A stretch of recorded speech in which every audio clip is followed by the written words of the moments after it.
गैरों के आपन बनावे लिया खिया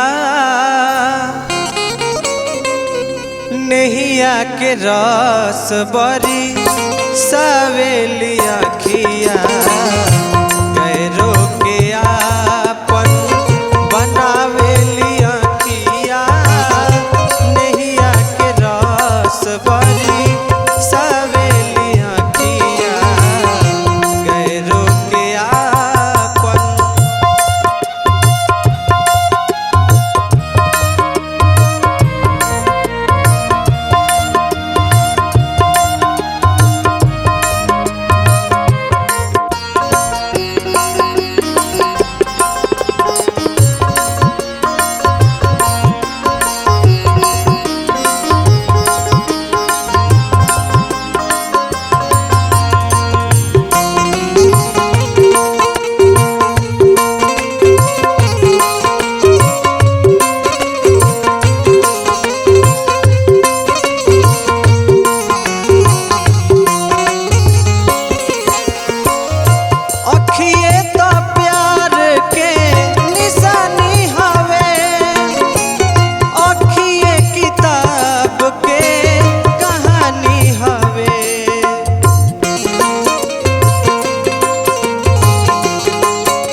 छछनत जिया के जुड़ावे लिया खिया नैया के रस बरी सवेलिया खिया गैरों के आपन बनावे लिया खिया नैया के रस बरी सवेलिया खिया गैरों के आपन।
Sabe